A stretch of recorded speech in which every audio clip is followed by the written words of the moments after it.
Chega mais, galera colorada, com vocês, Axel Colorado, em mais um vídeo. Fica comigo até o final desse vídeo, onde eu vou fazer um dossiê sobre um treinador, vou dar real sobre ele, também vou fazer uma breve projeção para o jogo de hoje à noite do Internacional contra o Real Tomayapo. Tá bom, pessoal? Vale a pena ficar comigo e também já dá um like nesse vídeo para dar uma força para o canal do Axel Colorado. Iniciando o fluxo. Diretor, coloque esse comentário aí. E respondendo o comentário dessa pessoa, né, que tá aí o comentário, deixa aí um pouquinho aí, deixa 30 segundos aí. Eu vou responder a um universo de pessoas que criam mitos, que ouvem falar coisas, mas que eles não sabem de nada. Eles não sabem de nada. E pensam que as minhas opiniões são opiniões de gente de boteco, né? Opinião de gente de boteco, que fica batendo boca em boteco falando sobre futebol. Não é o meu caso. Não é o meu caso. Eu quero falar sobre Abel Braga, que ontem eu apenas disse de uma coisa bem simples, que ele, para mim, não era o treinador dos meus sonhos, que tinha ressalvas a ele, e aí fui provocado por esse boneco aí. Respondendo a ele, não se sinta muito importante, viu, cara? Respondendo a você, eu respondo a todos os outros que ficam aí criando mitos, transversando sobre as coisas sem fatos, sem argumentos reais. Tá? Então vamos lá.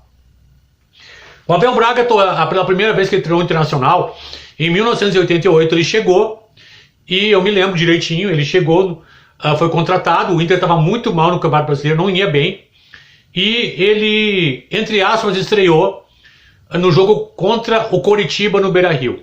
Esse jogo o Inter saiu perdendo de 1-0 no primeiro tempo, ele estava nas cabines e ele desceu no vestiário e fez uma ou duas substituições. O Inter virou o jogo e ali o Inter começou realmente, deu uma virada no campeonato. Tá? E ali ele começou a mostrar até um bom trabalho.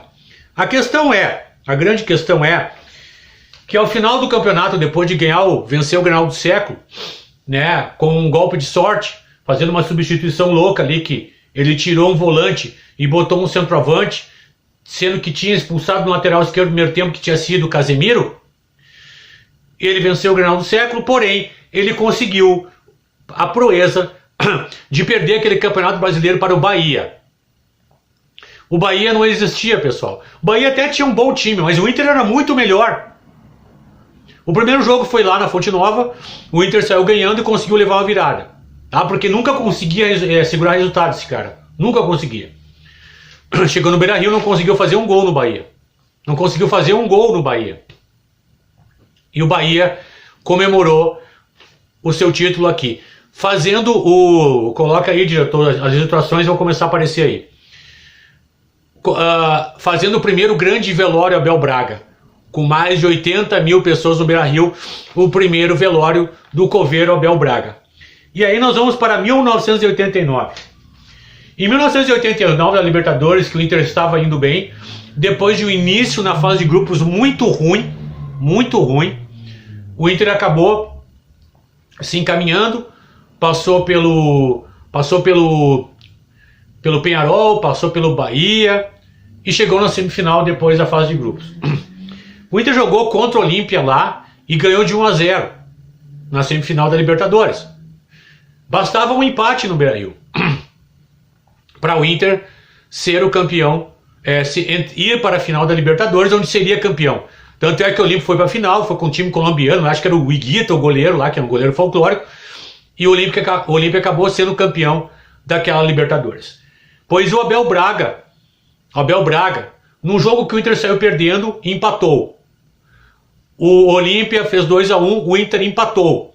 Ele nunca foi capaz de dizer assim, ó, jogamos pelo empate. Parecia que o Inter tinha que ganhar aquele jogo. Naquela ânsia dele, na ânsia ofensivista, o Inter perdeu um pênalti, o Olímpia fez 3-2. Na disputa de pênaltis, tá? O Inter acabou perdendo aquela semifinal de Libertadores. Eu estava no estádio e o Abel Braga, com o segundo grande velório, com mais de 80 mil colorados no estádio, ele proporcionou, tá?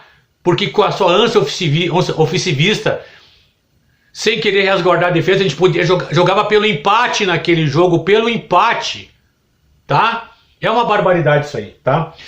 Pessoal, vou dar um intervalo aqui para falar de Vita Power Nutrition. Diretor, coloque o site da Vita Power para todo mundo dar uma olhada. E aqui eu tenho o Forte Vitam. O Forte Vitam é um complexo vitamínico da Vita Power Nutrition. Excelente complexo vitamínico.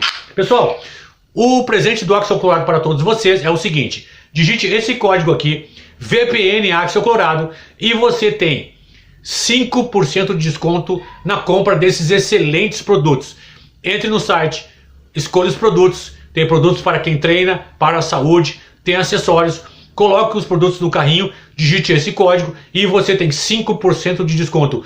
E eu já deixo um grande abraço ao pessoal da Vita Power Nutrition. Seguindo o fluxo do Abel Braga. Tá? Então, em 1989 eu estava no estádio. Foi o maior sofrimento futebolístico da minha vida.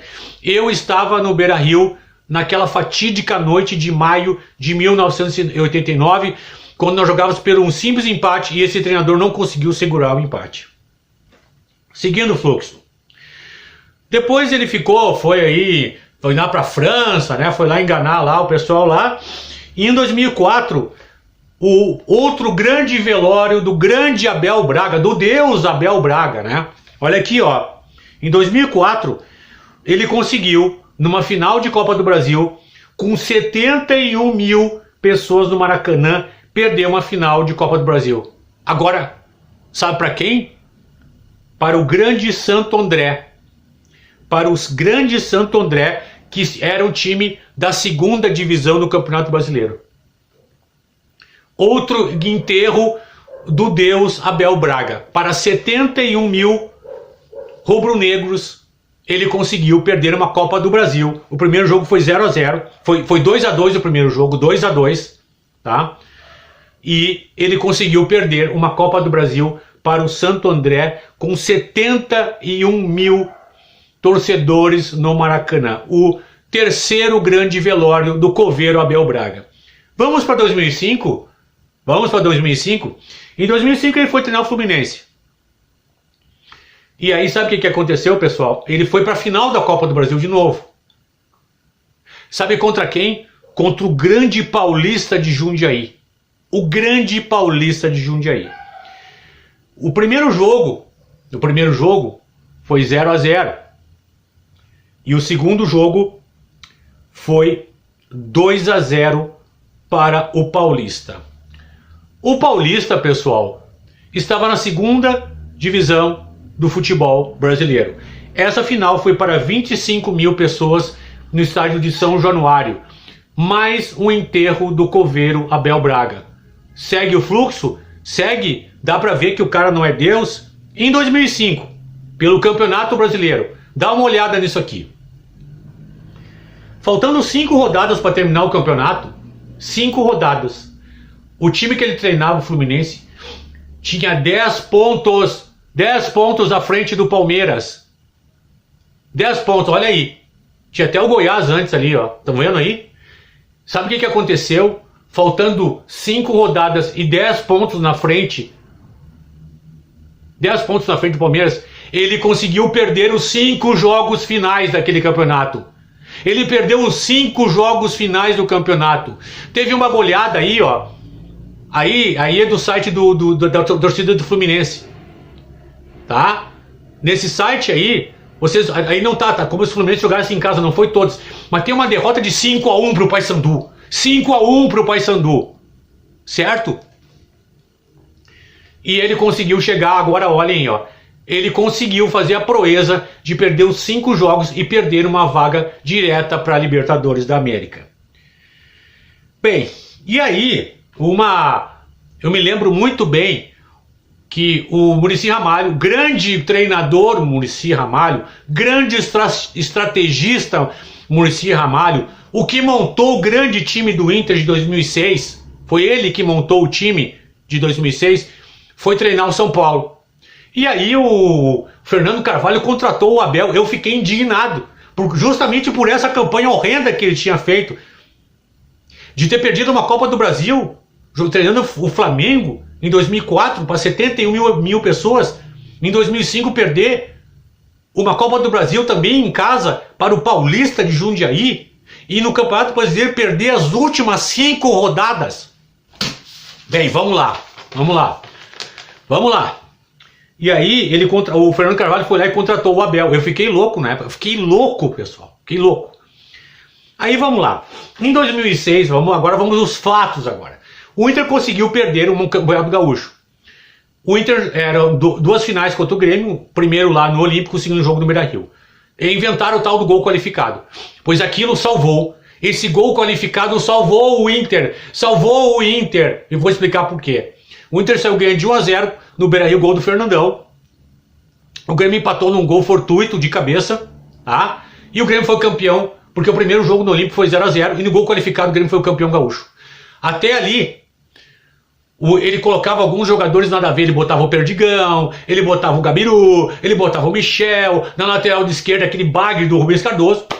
E aí, quando ele conseguiu perder esse campeonato pro Grêmio em pleno Beira-Rio, tá? O Fernando Carvalho fez um churrasco na casa dele e disse assim pra ele: "Ô Abel, tu perdeu com o teu time, agora tu vai jogar com o meu time." E aí, a partir daí, botou, óbvio, imagina, o Jorge Wagner era banco do Rubens Cardoso, aquele bagre, tá? Teve que botar o Jorge Wagner na lateral esquerda, tirou o Gabiru, botou acho que era o Fabinho como volante, tirou o Michel, botou o Sobis, botou o time do Fernando Carvalho. Aí a coisa engrenou. Falando sobre as finais do campeonato daquela Libertadores, poderia ter sido mais fácil. O Inter estava jogando muito bem. O Fabinho foi expulso no segundo tempo. E tinha sido expulso o Josué também do São Paulo no primeiro tempo. E o Inter ganhou o meio de campo. O Inter fez 2-0 com 16 minutos do segundo tempo. E perdeu mais um gol depois, até com o Sobis. O Inter estava todo encaixado no 4-4-2. O que o Abel Braga fez? O deusinho aí do boneco aí que comentou. Aos 28 minutos, ele tira o Alex, o time todo acertado no 4-4-2, não precisava fazer nada. Ele tirou o Alex e botou o Índio, botou um zagueiro e inventou um 3-5-2, faltando 15 minutos para acabar o jogo. Isso foi aos 28 minutos do segundo tempo. Poderia ter sido mais fácil. Sabe o que aconteceu 2 minutos depois? Um gol do Ed Carlos no cruzamento da intermediária, que o Ed Carlos nem pulou para fazer o gol. Por quê? Porque a zaga não estava acostumada a jogar no 3-5-2. Foi até em cima do Índio o gol. O cara se abaixou para fazer o gol. Então é esse tipo de coisa que eu falo. É esse tipo de coisa. No jogo final aqui no Beira-Rio, naquele filme de terror, ele inventou de jogar com 3 zagueiros. Tá? Que era Índio, Bolívar, Bolívar, Índio e Fabiano Heller. Jogou com 3 zagueiros. Mudou o esquema que jogou. Nunca tinha jogado naquele esquema o ano inteiro. Aí ele inventou isso aí. Obviamente que isso dificultou para nós. Quase que o Kleber entregou também. Mas afinal, porque tinha que acontecer, alguém tinha que estar treinando o time. Aí o Inter foi campeão, ele foi campeão da Libertadores. Agora, por que foi campeão? Né? E poderia ter sido mais fácil. Poderia ter sido mais fácil se ele não atrapalhasse. Final do Mundial. Final do Mundial Interclubes. O Inter vence o Al-Ahly daquele jeito, né? Com as cuecas na mão. E aí, treinamento pré-jogo contra o Barcelona. Tá? No esquema do grande Abel. O Inter estava tomando 4-0 do time reserva do Inter. 4-0. Vão aí no podcast aí. O Klemer conta essa história. O Klemer conta. Aí o Klemer, o Fernandão e Arley foram nele, o chefe. Não tá vendo que isso aí não tá dando certo? Não notou que isso aí não tá dando certo? Vamos mudar esse esquema? E aí, meu amigo, vocês entendem que esse cara é limitado, esse tal de Abel Braga sempre foi limitado? E aí deram uma luz alta nele, ele mudou o esquema. E houve até um esquema de uma reunião só dos jogadores, que ele não participou também. Então, vocês entendem por que a gente tem que saber por que a gente ganha e por que a gente perde? Vamos para 2007. Em 2007, o Inter foi jogar Libertadores como campeão da Libertadores e do mundo. Ele conseguiu, eu acho que talvez na primeira vez na história da Libertadores, eu não tenho certeza, mas o campeão da Libertadores não conseguiu passar da fase de grupos. Ó, eu quero lembrar um jogo especial daquela fase de grupos. O Inter jogou contra o Vélez Sarsfield lá na Argentina, tá? E um amigo meu me ligou antes do jogo, eu atendi o telefone e ele estava desesperado. Por quê? Ele ia mudar o time. O Inter tinha o Alexandre Pato, um craque de bola, né? Naquela fase que ele estava comendo a bola. Responsável pela conquista da Recopa de 2007, depois, no jogo contra o Pachuca, tá? Aí o que aconteceu? O cara me ligou apavorado. Cara, olha a escalação aí, tá? Ele vai botar o Pato e o Christian no banco, pra botar o Gabiru e o Michel. Pra botar o Gabiru e o Michel. E aí eu disse pro meu amigo assim, ó, nem houve o jogo, nós vamos perder. Final do jogo 3-0 para o Vélez Sarsfield. E depois no DVD do Inter de Dubai, ele veio chorar as pitangas lá no final, pra dizer assim, ó, o Inter fez a mesma pontuação do primeiro, não classificou. Quem é o responsável? Ele é o responsável, tá?